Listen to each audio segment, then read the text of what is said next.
Hello बच्चों। तो आज हम लोग डिस्कस करने वाले हैं factors on which the resistance of a conductor depends. वो कौन कौन से फैक्टर्स हैं जिसके ऊपर रेजिस्टेंस डिपेंड्स करता है। तो उसको आज हम लोग पूरे डिस्कस करने वाले पूरा बेसिक से। ओके। तो इसको डिस्कस करने से पहले आप लोग को पता है रेजिस्टेंस के बारे में कि रेजिस्टेंस क्या है। रेजिस्टेंस एक तरह से है रुकावट। जब करंट कहीं पे फ्लो करता है मतलब चार्ज फ्लो करता है। ओके, जहां चार्ज फ्लो करता है वहां पे उस चार्ज के फ्लो में जो रुकावट होता है, जो बाधा होता है, वही कहलाता है रेजिस्टेंस। ओके। तो चलो हम लोग देखते हैं इस रेजिस्टेंस की कहानी को। रेजिस्टेंस की कहानी। ओके। तो रेजिस्टेंस, तो इसको समझने से पहले पहले मैं एक कंडक्टर बना देता हूं। ये एक कंडक्टर है जिसका लेंथ L है और जिसका area of cross section A है। ये क्या है? Area of cross section. Area of cross section. And ये L क्या है? L है लेंथ। ये पहले आपको पता होना चाहिए, ठीक है। तो अब देखो, ऐसा ऑब्जर्व किया गया है, ऐसा ऑब्जर्व किया गया है, ऐसा देखा गया है कि रेजिस्टेंस जो है इस कंडक्टर का, जो देखा गया वो डायरेक्टली प्रोपोर्शनल टू हो रहा है L, length L, and inversely proportional to हो रहा है एरिया ऑफ क्रॉस सेक्शन। अगर इन दोनों को हम लोग कंबाइन करें तो क्या हम लोग लिख सकते हैं? R is directly proportional to L by A. अब देखो यहाँ पे क्या है, एक प्रोपोर्शनल का साइन है। अगर इसको हम लोग इक्वलिटी में कन्वर्ट करें तो एक कांस्टेंट देना पड़ता है ना। तो यहाँ पे एक हम लोग कांस्टेंट देंगे। ये कांस्टेंट को बोलेंगे हम लोग रो। यहाँ पे जो कांस्टेंट दिए उस कांस्टेंट का क्या है? बेसिकली रो। रो है, इसको हम लोग बोलते हैं रो। इस सिंबल को बोलते हैं हम लोग रो। तो ये क्या है? एक कांस्टेंट है, कांस्टेंट ऑफ प्रोपोर्शनलिटी है।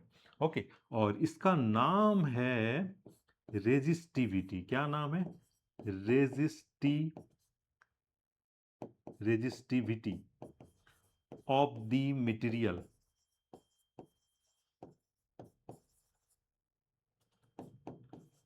Of the conductor, of the conductor. Okay. Resistivity of the material of the conductor मतलब अलग अलग मटेरियल के लिए, अलग अलग मटेरियल के लिए अलग अलग होगा। इस तरह रेजिस्टिविटी ऑफ कॉपर का वैल्यू कुछ अलग होगा। रेजिस्टिविटी ऑफ आयरन, आयरन मतलब समझ, copper, iron. Resistivity of aluminium. Okay. तो ये सब का रेजिस्टिविटी क्या होगा? अलग अलग होगा। तो अलग अलग मटेरियल का जो होता है रेजिस्टिविटी अलग होता है। ओके। अब रेजिस्टिविटी अगर ज्यादा होगा तो रेजिस्टेंस भी ज्यादा होगा। ओके। तो ये चीज आप लोग को यहाँ पे जान लेना चाहिए कि अगर रेजिस्टिविटी ज्यादा हुआ तो रेजिस्टेंस भी ज्यादा होगा। ओके, ये आपको जान लेना चाहिए, ठीक है। तो रो क्या हो गया? रेजिस्टिविटी। अब रेजिस्टिविटी किस चीज के ऊपर डिपेंड करता है ये भी हम लोग को जान लेना चाहिए। तो रेजिस्टिविटी जो है रो, रो डिपेंड करता है nature, nature of the material, nature of the material and temperature, temperature. Okay. तो रेजिस्टिविटी ये nature of the material and temperature, इन दोनों के ऊपर डिपेंड करता है। तो हम लोग बोल सकते हैं कि रेजिस्टेंस किसके ऊपर डिपेंड करता है। तो अगर आप ध्यान से देखें तो रेजिस्टेंस लेंथ के ऊपर डिपेंड कर रहा है, एरिया ऑफ क्रॉस सेक्शन के ऊपर डिपेंड कर रहा है और रो के ऊपर डिपेंड कर रहा है। अब रो किसके ऊपर डिपेंड करता है? Nature of the material and temperature. तो हम लोग एक ऐसे हम लोग बोल सकते हैं कि जो रेजिस्टेंस है, रेजिस्टेंस वो किन किन चीजों के ऊपर डिपेंड करता है?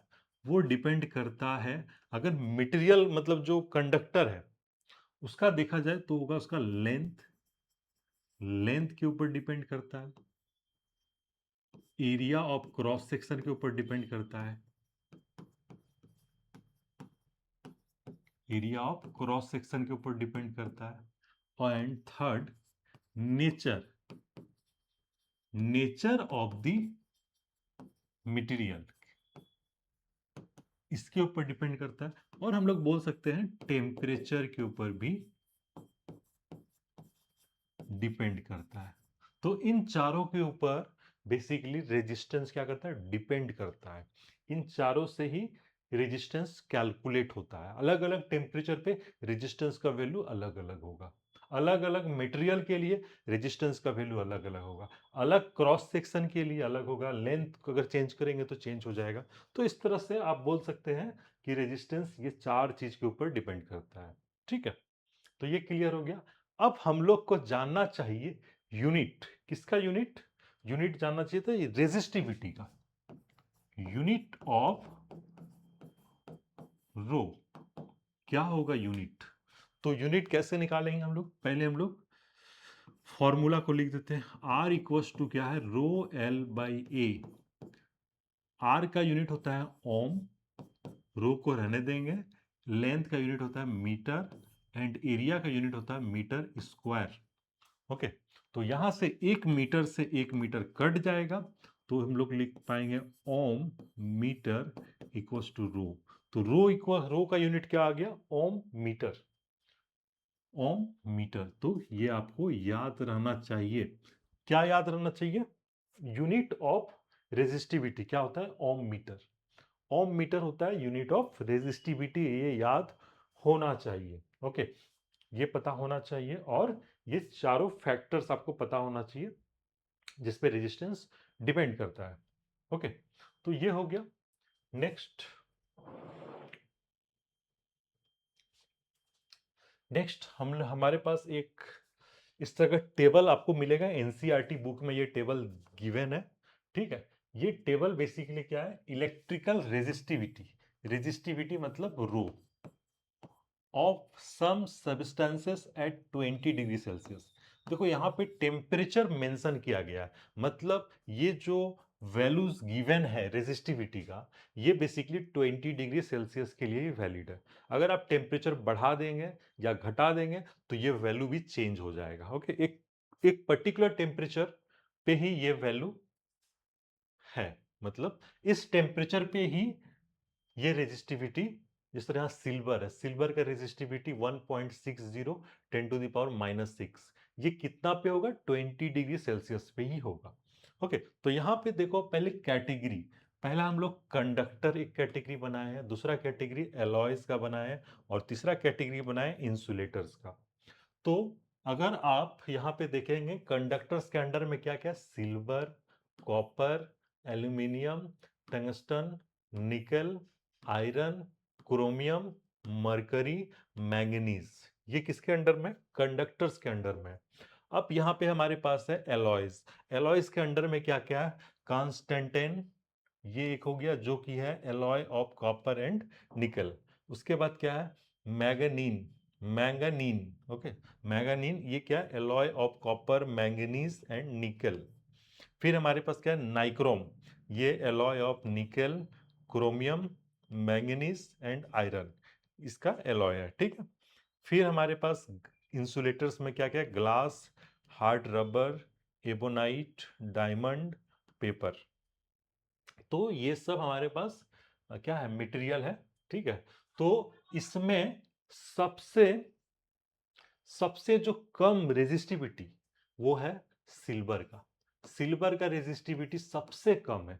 उससे ज्यादा किसका है, कॉपर का है, उससे ज्यादा किसका है, एल्यूमिनियम का है, उसके टंगस्टन का है, फिर निकल है, मतलब इंक्रीज कर रहा है। ओके, तो जैसे जैसे आप नीचे जाएंगे, इस ये जो है इसमें अगर आप नीचे जाएंगे, नीचे की ओर जाएंगे, तो आपका रेजिस्टिविटी बढ़ता जाएगा। अगर आप इस टेबल में नीचे की ओर जाएंगे तो रेजिस्टिविटी आपको बढ़ता हुआ मिलेगा, है ना। तो सबसे कम रेजिस्टिविटी किसका है, सिल्वर का। सबसे कम रेजिस्टिविटी यहां पे किसका है, सिल्वर का।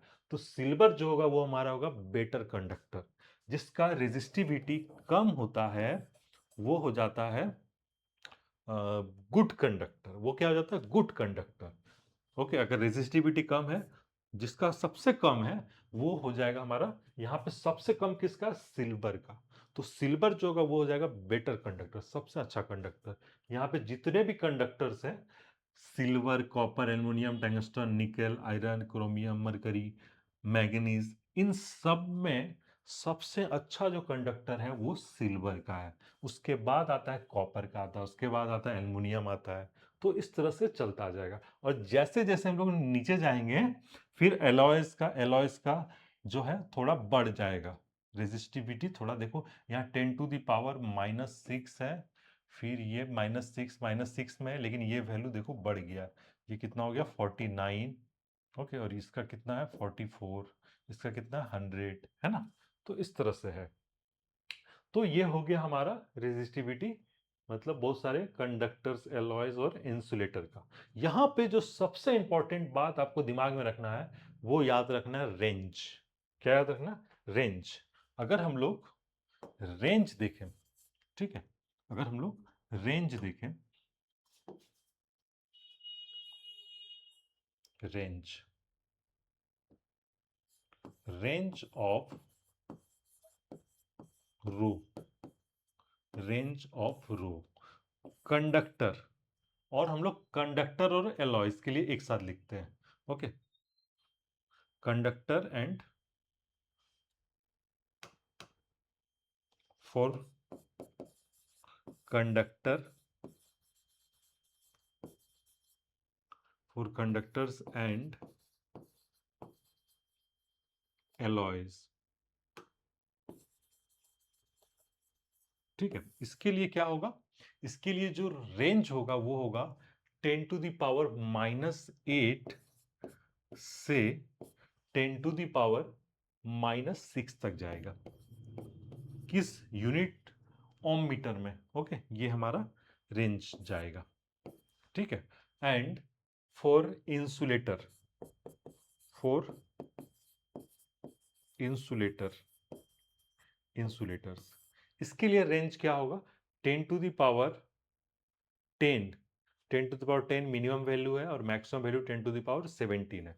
तो 10⁻10 से लेके 10⁻17 तक, बहुत ज्यादा। मतलब इंसुलेटर्स, इंसुलेटर्स का जो, ये हमारा इंसुलेटर्स है। ओके, इंसुलेटर्स का अगर जो आप रेजिस्टिविटी देखेंगे ना, बहुत हाई होता है। इतना हाई होता है कि उससे करंट पास ही नहीं कर पाता है। ओके, इसमें इतना हाई होता है, रेजिस्टिविटी ज्यादा मतलब रेजिस्टेंस ज्यादा। ओके, और इतना ज्यादा रेजिस्टेंस हो जाता है कि उसके थ्रू करंट पास ही नहीं कर पाता है। ओके, तो ये है इंसुलेटर्स। क्लियर? तो ये आपको थोड़ा रेंज याद रखना है। और सबसे बेटर कंडक्टर जो है वो है सिल्वर, ये याद रखना है आपको। सबसे बेटर कंडक्टर जो है, okay, better conductor of electricity वो क्या है? कॉपर है। ये आपको, सॉरी कॉपर नहीं, सिल्वर है। ये आपको याद रखना है। ओके, नेक्स्ट, नेक्स्ट, ये आपको कंडक्टर्स के लिए देखिए, अगर आप जिस तरह क्लास 11 12 में जाएंगे तो वहां पे आपको कुछ नया चैप्टर्स मिलेगा, सेमी कंडक्टर्स बोल के। ओके, तो सेमी कंडक्टर्स का थोड़ा अलग कंसेप्ट है, वहां पे जाके पढ़ेंगे। लेकिन यहाँ पे कंडक्टर्स के लिए, किसके लिए? कंडक्टर्स के लिए। कंडक्टर्स के लिए याद रखना आपको, अगर टेम्परेचर बढ़ा दिया जाए तो रेजिस्टिविटी बढ़ जाएगा। किसके लिए? कंडक्टर्स के लिए टेम्परेचर बढ़ा दिया जाए तो रेजिस्टिविटी बढ़ जाएगा। अगर टेम्परेचर को, रेजिस्टिविटी बढ़ गया मतलब रेजिस्टेंस भी बढ़ जाएगा। रेजिस्टिविटी बढ़ गया मतलब रेजिस्टेंस भी बढ़ जाएगा। ओके, टेम्परेचर बढ़ाने से रेजिस्टिविटी बढ़ता है तो रेजिस्टेंस भी बढ़ जाएगा। ओके, तो ये आपको दिमाग में रखना है। नेक्स्ट, नेक्स्ट अब हम लोग करेंगे कुछ बेसिक बेसिक क्वेश्चंस जो कि आपके जो एनसीईआरटी में है और बोर्ड एग्जाम के लिए बहुत ही इंपॉर्टेंट है, और समझने के लिए भी आपको बहुत जरूरी है। इस चैप्टर को समझने के लिए ये बेसिक क्वेश्चंस आपको एकदम करना ही चाहिए। ठीक है, तो चलो करते हैं। सबसे पहला क्वेश्चन ये है resistance of a metal wire of length, अच्छा यहाँ पे लेंथ हमको दे दिया गया है 1 मीटर, क्या क्या हमको गिवन है उसको हम लोग पहले कलेक्ट कर लेंगे। ये metal wire of length 1 metre है ना, resistance of a metal wire of length 1 metre is 26 ohm, मतलब रेजिस्टेंस भी गिवन है 26 ohm. Okay, if the diameter of the wire is 0.3 mm, मतलब डायमीटर भी गिवन है 0.3 mm millimetre. Okay, what will be the resistivity of the metal at that temperature, मतलब हमको निकालना है रेजिस्टिविटी। ओके, सो हमको क्या निकालना है, रेजिस्टिविटी निकालना है। तो सबसे पहले हम लोग को फॉर्मूला लिख देना चाहिए। तो हमारा फॉर्मूला होता है R इक्वल्स टू होता है rho L by A, rho L by A. तो यहां से हम लोग रो निकाल सकते हैं, कैसे निकालेंगे, रेजिस्टेंस गिवन है 26, रो हम लोग को निकालना है, लेंथ गिवन है 1 metre, 1, area of cross section, तो एरिया ऑफ क्रॉस सेक्शन के लिए हम लोग को क्या फॉर्मूला होता है, पाई आर स्क्वायर।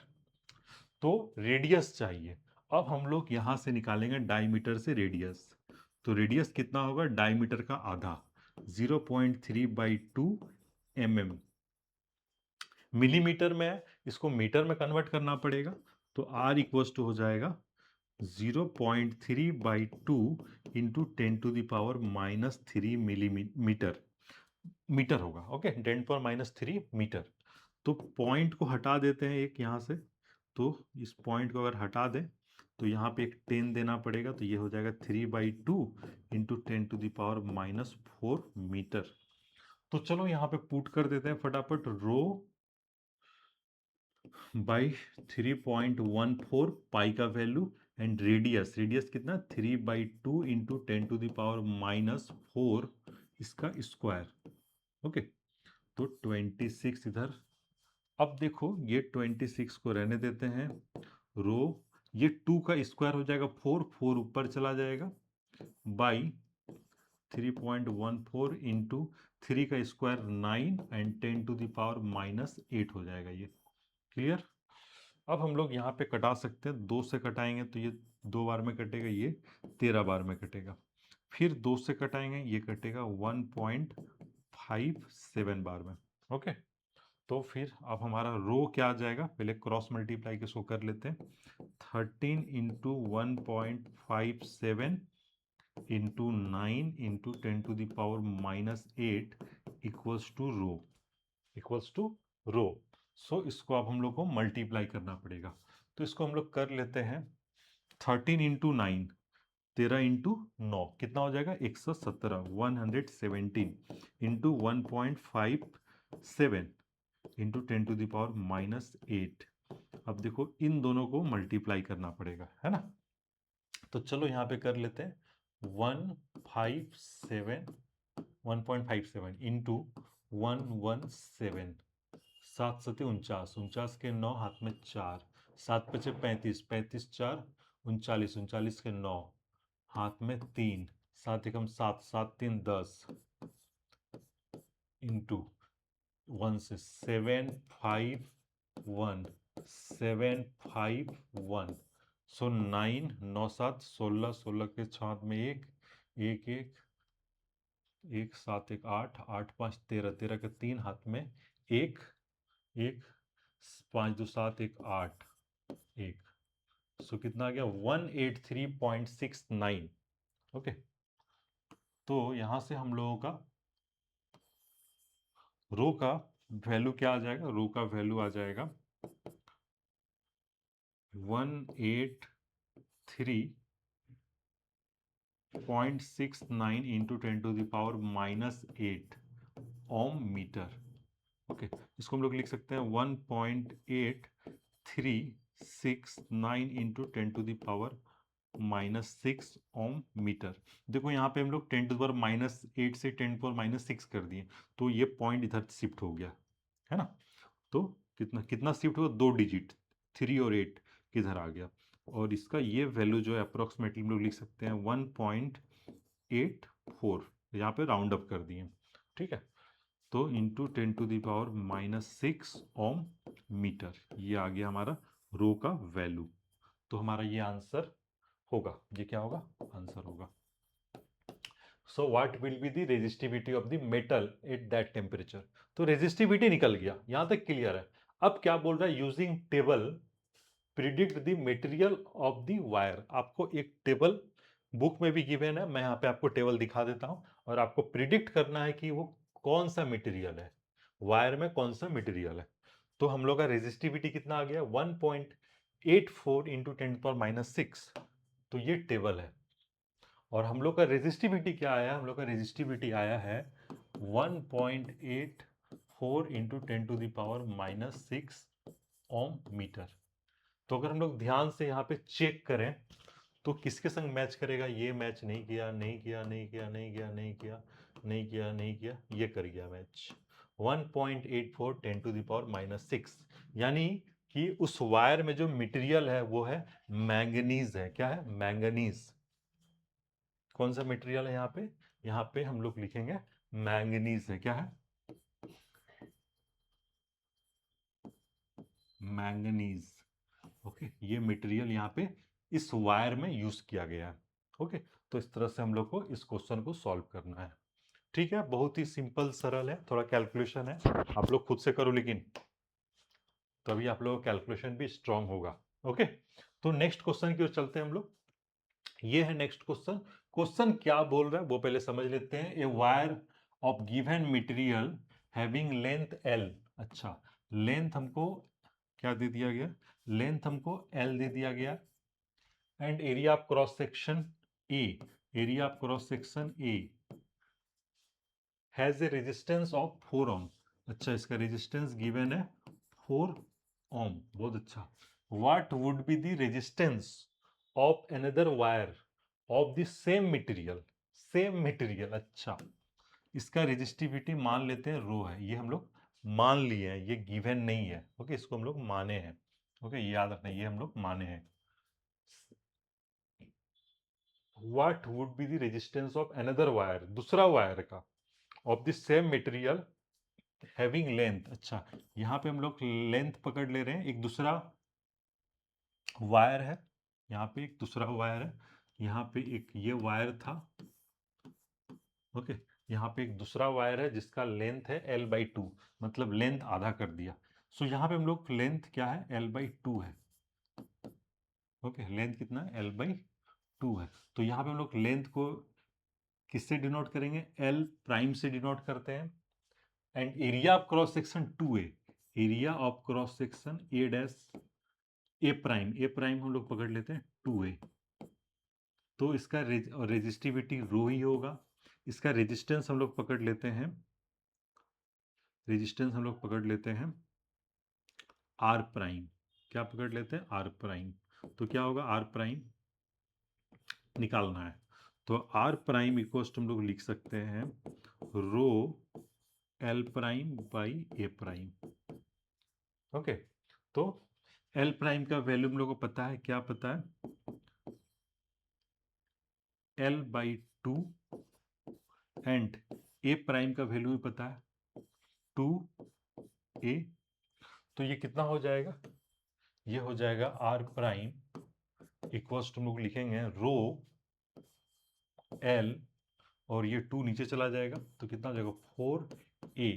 इसको हम लोग ऐसे लिख सकते हैं 1/4 रो एल बाई ए। तो रो एल बाई ए क्या है, रो, सो ये रेजिस्टेंस जो है इसको हम लोग लिख सकते हैं rho L by A, rho L by A. So rho L by A का वैल्यू कितना है, 4 है, तो 1/4 इंटू 4, तो ये हो जाएगा 1 ओम। ये हमारा हो जाएगा आंसर, ये हमारा हो जाएगा आंसर। तो न्यू वायर का जो रेजिस्टेंस होगा वो कितना हो जाएगा, 1 ओम।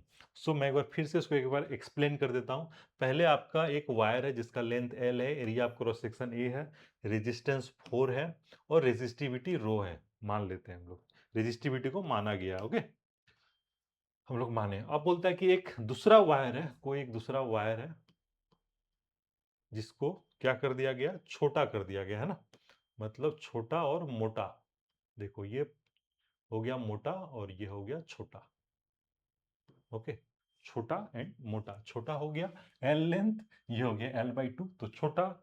अब देखो इसका area of cross section A, यहाँ पे एरिया ऑफ क्रॉस सेक्शन 2 है, तो फिर मोटा। ओके, छोटा और मोटा कर दिया गया। न्यू वायर, ठीक है, ये न्यू वायर है, सेम मटेरियल का है, तो रो सेम ही होगा। तो इसका रेजिस्टेंस हम लोग पकड़ ले रहे हैं आर प्राइम, तो आर प्राइम इक्वल टू लिख सकते हैं rho L prime by A prime.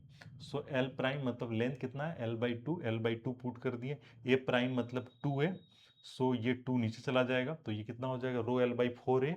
Row L by A का वैल्यू हम लोग को पता है 4, पुट कर देंगे, 4 कट जाएगा, 1 बच जाएगा, तो ये हो जाएगा आंसर। बहुत सिंपल क्वेश्चन था, आप लोग खुद से कीजिए। चलो, अब यहाँ पे नेक्स्ट क्वेश्चन क्या बोल रहा है, on what factors does the resistance of a conductor depends, वो कौन कौन सा फैक्टर्स है जिसके ऊपर resistance of a conductor depend करता है। तो resistance of a conductor depends on it's, आपको पता ही है, मैं भी पहले बता चुका हूं कि लेंथ के ऊपर डिपेंड करता है, एरिया ऑफ क्रॉस सेक्शन के ऊपर डिपेंड करता है, and nature of its material, तो यानी मतलब रो के ऊपर डिपेंड करता है। Okay, nature of the material मतलब रो हो गया। ओके, तो रो, एंड आप चौथा भी लिख सकते हैं टेम्परेचर, तब आप यहां पे रो मत लिखिए। ओके, अगर आप टेम्परेचर लिखेंगे,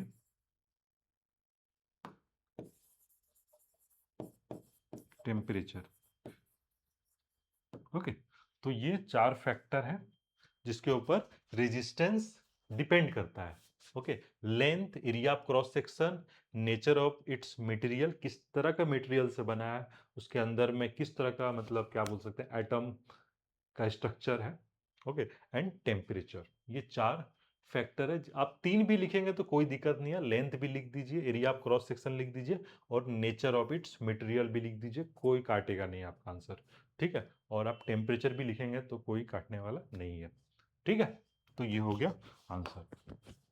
नेक्स्ट क्वेश्चन है, will current flow more easily through a thick wire और a thin wire of the same material when connected to the same source. अच्छा, अब देखो करंट बोल रहा है कि एक पतला वायर है, एक पतला वायर है और एक मोटा वायर है।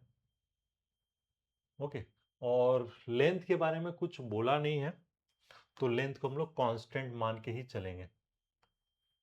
ओके, सेम लेंथ मान लेते हैं, ये लेंथ एल है, ये लेंथ एल है, इसका एरिया ये पकड़ लेते हैं, इसका एरिया हम लोग पकड़ लेते हैं, ये प्राइम पकड़ लेते हैं, area of cross section, not area, area of cross section. Okay, अब बोला दोनों को कनेक्ट कर दिया गया सेम सोर्स से, मतलब सेम बैटरी से कनेक्ट किया गया, सेम बैटरी से कनेक्ट किया गया, सेम, इसमें ये जितना वोल्ट का बैटरी है यहाँ पे उतना ही वोल्ट का है। तो बोलता है किसमें आसानी से, किसमें आसानी से करंट फ्लो करेगा, थिक वायर में या थिन वायर में आसानी से फ्लो करेगा, मतलब आपको करंट बताना है किसमें ज्यादा करंट होगा और किसमें कम करंट होगा, ऐसा आप सोच लीजिए।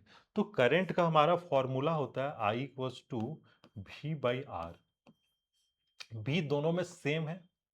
अब जिसमें रेजिस्टेंस कम होगा, जिसमें रेजिस्टेंस क्या होगा, कम होगा, उसमें करंट ज्यादा होगा, यहां से पता चल रहा है ना, अपोजिट रिलेशन है करंट और रेजिस्टेंस का, है ना। अगर रेजिस्टेंस कम होगा तो करंट ज्यादा होगा।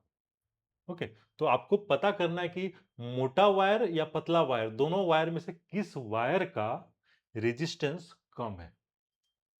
ओके, तो रेजिस्टेंस, आप रेजिस्टेंस पे कहानी आ गया, तो resistance R equal to formula होता है रो एल बाई ए, यानी R is inversely proportional to area of cross section.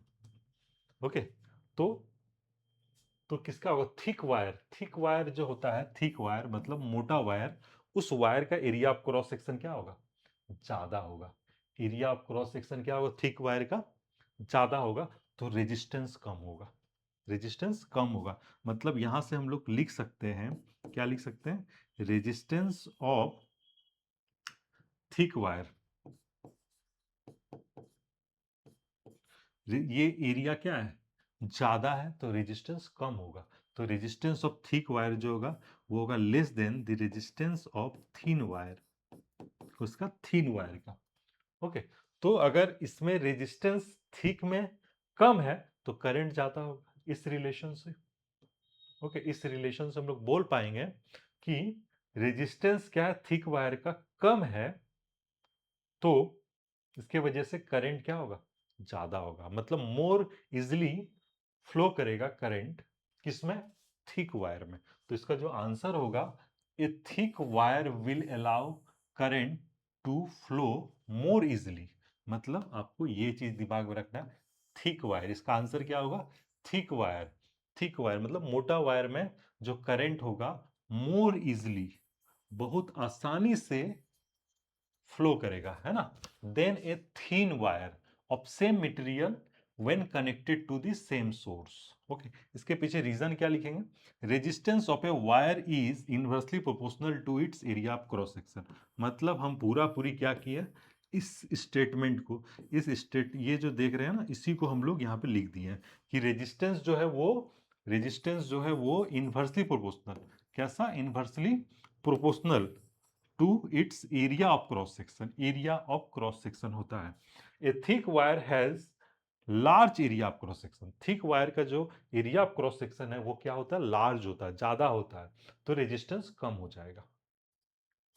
So it has less resistance, इसलिए थिक वायर का जो रेजिस्टेंस होगा वो क्या होगा, कम होगा, लेस होगा। Therefore more current flows through the thick wire, इसकी वजह से मोर करंट, ज्यादा करंट फ्लो करेगा और इजली फ्लो करेगा थ्रू दी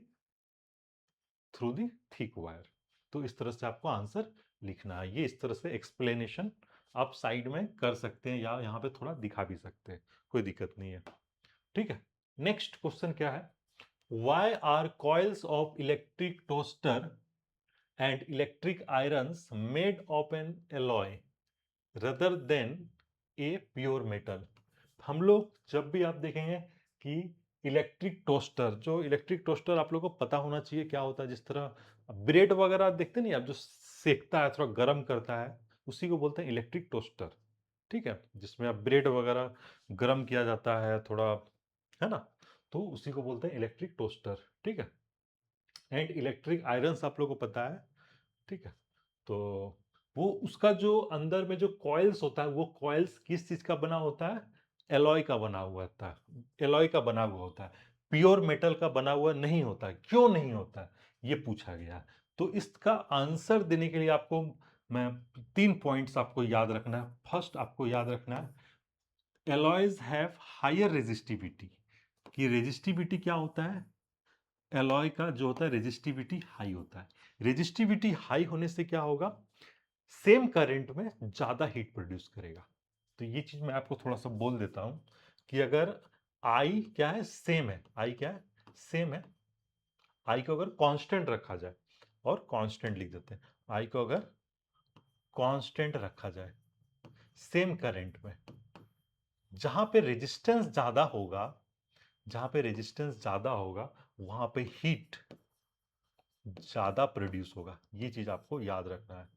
ओके, अगर करंट को हम लोग सेम रखा जाए, मान लीजिए दो दो रेजिस्टर है हमारे पास, रेजिस्टर्स। ओके, और करंट को सेम रखा जाए दोनों रेजिस्टर में, तो जिस रेजिस्टर का रेजिस्टेंस ज्यादा है वहां पे ज्यादा हीट प्रोड्यूस होगा। ओके, तो higher resistivity, alloys have higher resistivity than pure metals. तो हायर रेजिस्टिविटी के वजह से क्या होगा, ज्यादा हीट प्रोड्यूस होगा। Okay, so they produce more heat, ये पहला कारण हो गया। दूसरा बोलता है alloys have high melting point, alloy जो होता है ना वो गर्म होता है, गर्म होने लगता है ना, सॉरी, मतलब कॉइल्स जो होता है ना, जब हम लोग चालू करते हैं किसको, आयरन या इलेक्ट्रिक टोस्टर्स को, तो गर्म होने लगता है। तो इसके वजह से क्या हो सकता है, मेल्ट भी हो सकता है। तो इसलिए मेल्ट नहीं हो, हम लोग क्या चाहेंगे, मेल्ट ना हो। तो इसलिए alloy have high melting point, alloy का देखा गया कि मेल्टिंग पॉइंट क्या होता है, हाई होता है, जो हमारे लिए अच्छा है। Okay, and third, alloys do not oxidise, easily at high temperature. Temperature high होने से क्या होता है, बहुत कुछ मेटल्स क्या होता है, बहुत ज्यादा रिएक्टिव हो जाता है। लेकिन ऐसा जो एलॉय में देखा गया कि एलॉय में ऐसा नहीं हो रहा है कि वो ऑक्सीडाइज नहीं हो रहा है, ऑक्सीजन से रिएक्ट नहीं कर रहा है। ओके, मतलब वहां पे जो भी उसके आसपास के एनवायरनमेंट में जो कुछ भी प्रेजेंट है उससे रिएक्ट नहीं कर रहा है। ओके, तो इसलिए आपको जब भी ये इस तरह क्वेश्चन आए, इस तरह क्वेश्चन एक और भी आएगा इस तरह का, इसलिए मैं बोल रहा हूँ इस तरह क्वेश्चन। ठीक है, तो आपको इसका 3 पॉइंट आपको लिखना है। फर्स्ट लिखना है higher resistivity, higher resistivity. Second लिखना है high melting point, high melting point. And third आपको लिखना है do not oxidise, do not oxidise. Alloys oxidise नहीं होता है इजिली एट हाई टेम्परेचर। ठीक है, एलॉयज का मेल्टिंग पॉइंट हाई होता है और एलॉयज का रेजिस्टिविटी भी मेटल्स ज्यादा होता है। ओके, तो ये आपको आंसर करना है। ठीक है, तो नेक्स्ट क्वेश्चन की ओर चलते हैं हम लोग। यहां पे क्वेश्चन बोल रहा है use the data in table to answer the following.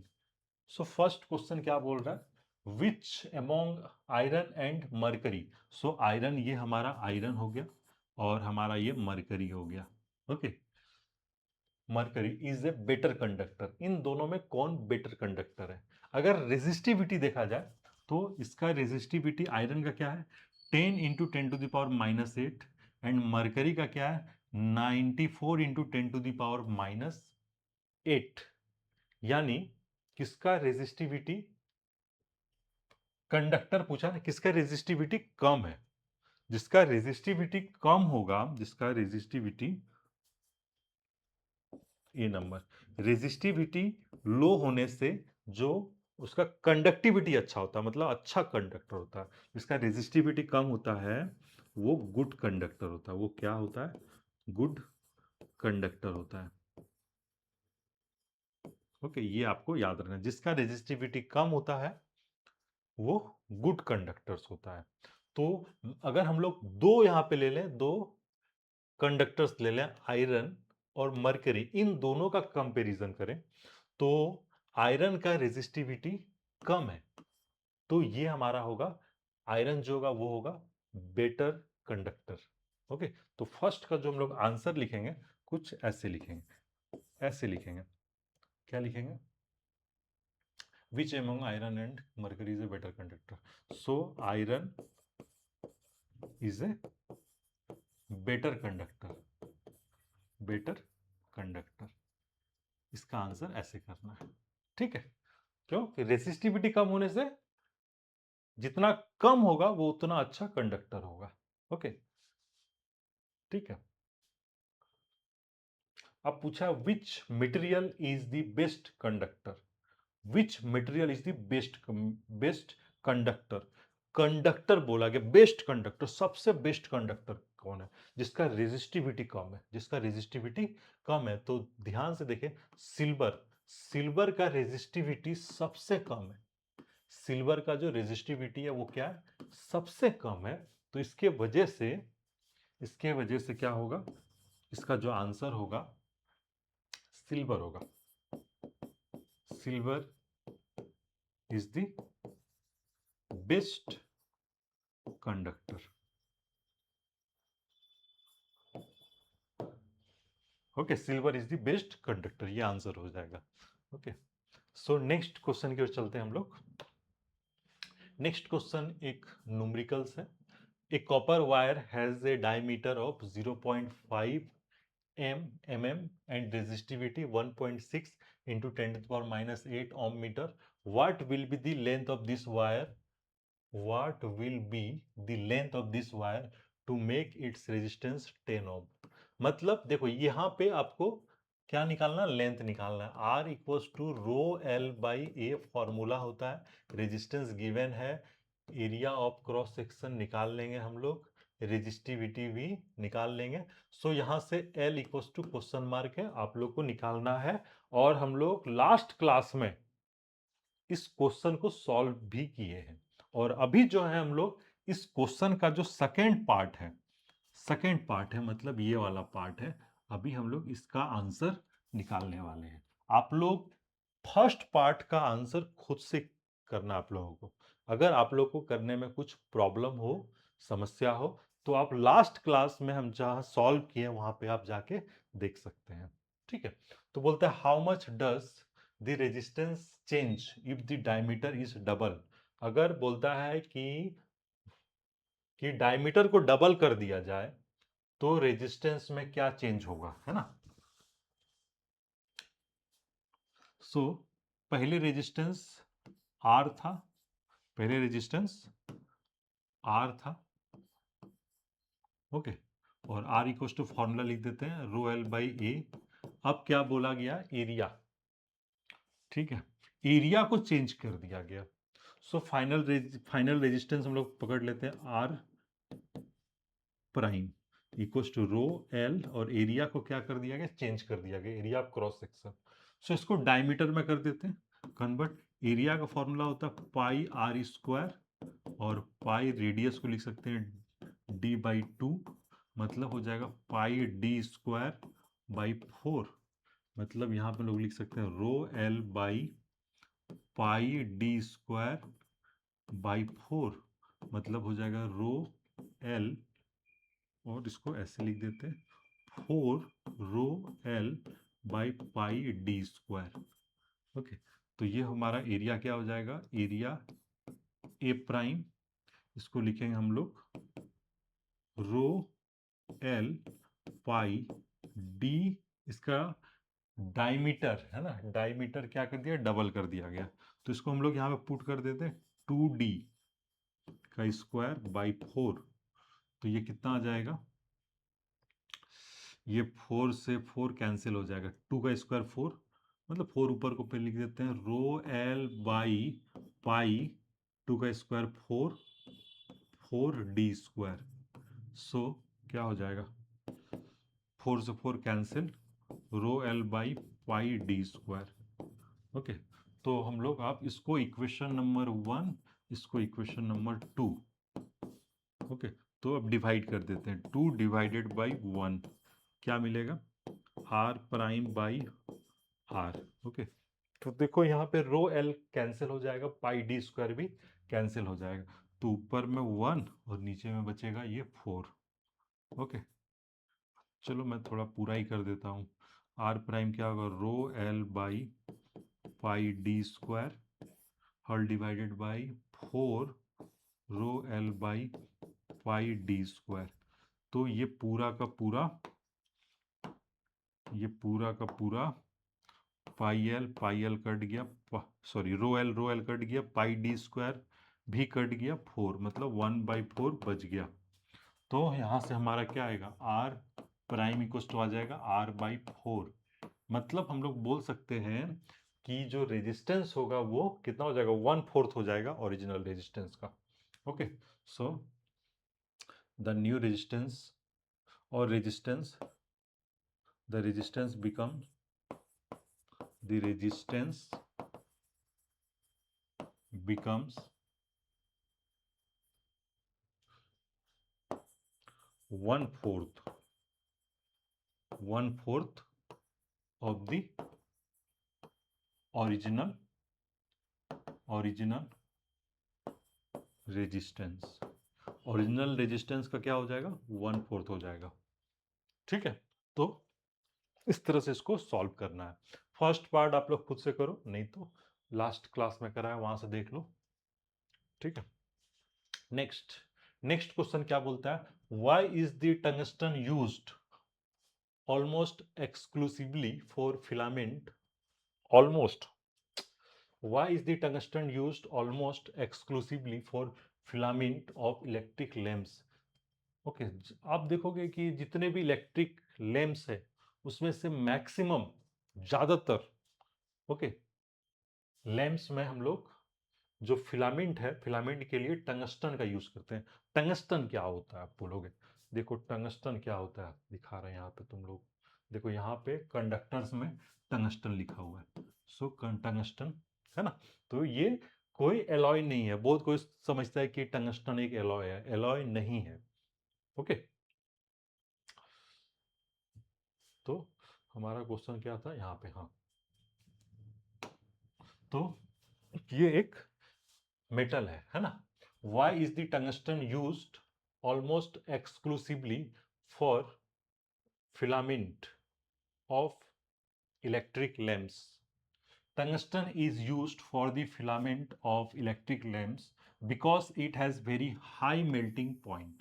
पहला आपको याद रखना है, इसके लिए आंसर कैसे करना है कि इसका मेल्टिंग पॉइंट जो होता है बहुत ही, जैसे आप बल्ब जलाते हो ना तो बल्ब बहुत गर्म हो जाता है, मतलब उसका टेम्परेचर बहुत ज़्यादा बढ़ जाता है अंदर में, जो जहाँ से फिलामेंट बल्ब के अंदर होता है फिलामेंट, ओके, तो वहाँ से जो करंट पास होता है ना तो बहुत ज़्यादा हीट प्रोड्यूस होता है।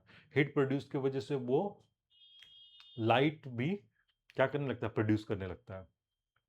तो जो जब वो हीट हीट होता है, गर्म होता है, तो टेम्परेचर बहुत ही हाई हो जाता है, ओके, तो वो मेल्ट नहीं करना चाहिए, मेल्ट कर गया तो खेल खत्म, फिर तो बल्ब रहेगा नहीं, जलेगा नहीं, ओके। तो हम लोग को ये फायदा मिल रहा है किसमें, टंगस्टन में, कि उसके अंदर में जो जो मटेरियल है टंगस्टन, उसका मेल्टिंग पॉइंट क्या होता है, बहुत ही हाई होता है, first. And second, high resistivity. High resistivity होने से क्या होगा, वो गर्म होगा, और गर्म होने की वजह से क्या होगा, लाइट प्रोड्यूस करने लगेगा। So it can be heated to a very high temperature to emit light without melting, ताकि इसको क्या कर दे, इट कैन बी हीटेड, इसको बहुत ज्यादा हीट किया जा सकता है, to a very high temperature, बहुत ही हाई टेम्परेचर तक इसको हीट किया जाता है, to emit light, light emit करने के लिए, जितना हीट करोगे वहां से क्या होगा, लाइट प्रोड्यूस होने लगेगा, ओके। बहुत ज्यादा हीट कर दोगे टंगस्टन को तो वो क्या करने लगेगा, लाइट प्रोड्यूस करने लगेगा, ओके। तो ऐसा इसका नेचर है, ओके। आप टंगस्टन को थोड़ा गर्म कर रहे हो, थोड़ा गर्म कर रहे हो, कुछ नहीं होगा। आप बहुत उसको गर्म कर दोगे, बहुत गर्म कर दोगे, तो वहां से क्या होगा, लाइट प्रोड्यूस होने लगेगा, ओके। और वो मेल्ट भी नहीं करेगा, है ना। तो ये इस सब के वजह से ही क्या किया जाता है, टंगस्टन को यूज किया जाता है, ओके। तो ये हो गया। Next, why are the conductors of electric heating devices such as bread toasters, electric irons made of an alloy rather than a pure metal?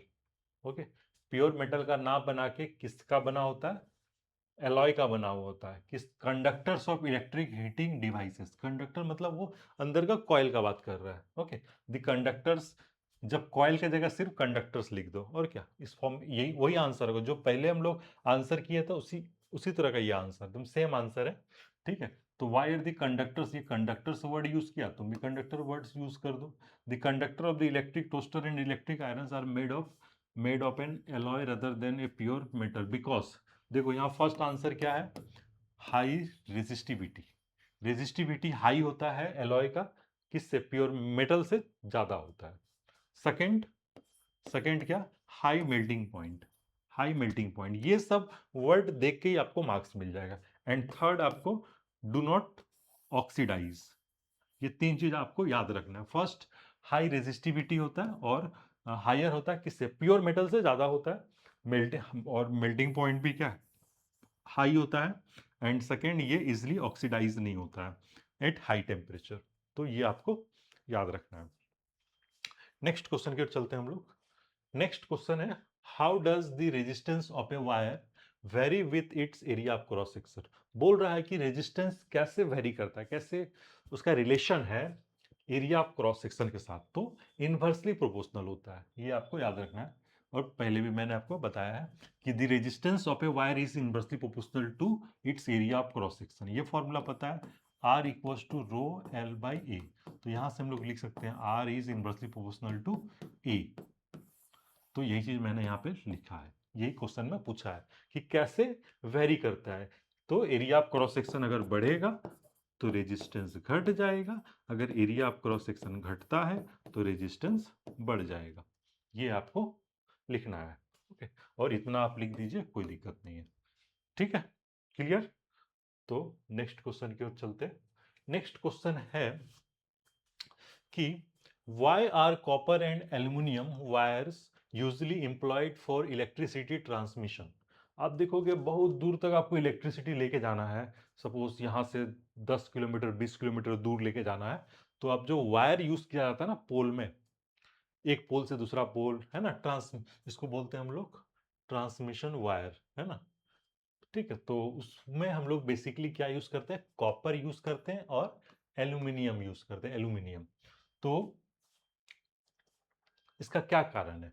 इसका कारण ये है कि एल्यूमिनियम और कॉपर, अगर आप यहां पे आएंगे, पहले इसका आंसर देख लेते हैं। They have low resistivity. अच्छा कंडक्टर है तो रेजिस्टिविटी ऑब्वियसली लो रहेगा। इसकी ये लो रेजिस्टिविटी होने के वजह से क्या होता है, allow current to flow easily.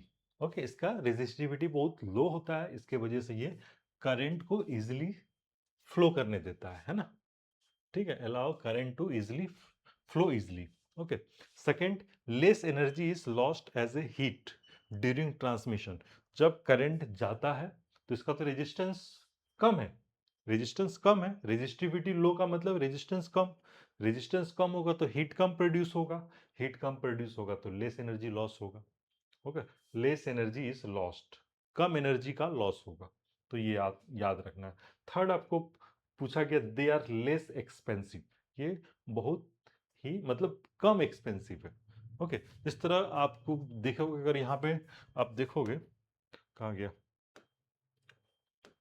हाँ, यहाँ पे देखोगे तो यहाँ पे आपको, हाँ, यहाँ पे हम लोग कॉपर को यूज किया जा रहा है और एल्यूमिनियम एल्यूमिनियम को यूज किया जा रहा है। सिल्वर को क्यों नहीं यूज किया जा रहा है? सिल्वर का तो और अच्छा कंडक्टर है, बेटर कंडक्टर है, किससे, कॉपर और एल्युमिनियम से बेटर कंडक्टर है, फिर क्यों नहीं यूज किया जा रहा है? ओके, तो इसका रीजन ये है कि सिल्वर जो है वो बहुत ज्यादा एक्सपेंसिव है, बहुत ज्यादा उसका मतलब कॉस्ट है। अगर यहाँ पे देखो, मैंने लिखा भी आंसर, लिखा है क्या, हाँ, यहाँ पे लिखा दे आर लेस एक्सपेंसिव, मतलब कॉपर और एल्युमिनियम का जो खर्च है, ओके, वो कम पड़ेगा आपको, और सिल्वर में बहुत ज्यादा खर्च पड़ जाएगा, बहुत ज्यादा उसमें आपको मतलब क्या बोलते हैं, महंगा पड़ेगा। ओके, तो इसलिए हम लोग कॉपर और एल्युमिनियम का यूज करते हैं। ठीक है, तो और एल्युमिनियम क्या होता है, थोड़ा आपका हल्का भी होता है, लोड नहीं होता, मतलब ज्यादा उसका वेट नहीं होता है। तो ये सब रीजन है, इस तरह से आपको इसका आंसर लिखना है। क्या क्या लिखना है, लो रेजिस्टिविटी और लेस एनर्जी इज लॉस्ट, मतलब कम एनर्जी लॉस्ट होता है as as heat. And third आपको लिखना है लेस एक्सपेंसिव है। ठीक है, तो आज का क्लास का सारा क्वेश्चन हम लोग कर लिए, तो इसी तरह हम लोग कंटिन्यू करेंगे और थोड़ा थोड़ा करके पूरा सिलेबस को हम लोग खत्म कर देंगे। ठीक है, फिर मिलते हैं नेक्स्ट क्लास में। Okay, bye. तब तक आप लोग अच्छे से पढ़िए, अच्छे से टाइम दीजिए। जब तक आप टाइम नहीं देंगे तब तक आपका पकड़ नहीं बनेगा। ओके, इसलिए पकड़ बनाने के लिए आपको समय देना ही पड़ेगा। बहुत बच्चे घबरा जाते हैं कि बहुत ज़्यादा समय लग रहा है, तो परेशान हो जाते हैं। परेशान नहीं होना, समय देना है जितना डिमांड। जब तक आप सीख नहीं पा रहे हो तब तक आप समय दीजिए, परेशान मत होइए, समय दीजिए, बुक रीडिंग कीजिए, एग्जाम्पल सॉल्व कीजिए, फिर लास्ट में कुछ आपको क्वेश्चंस मिलेंगे, उस क्वेश्चंस को सॉल्व कीजिए। परेशानी हो रहा है तो हेल्प भी लीजिए किसी का, ठीक है, जो भी आपके टीचर्स हैं, या फिर आप यहाँ से भी हेल्प ले सकते हैं। ठीक है, ओके, बाय। नेक्स्ट क्लास में मिलते हैं।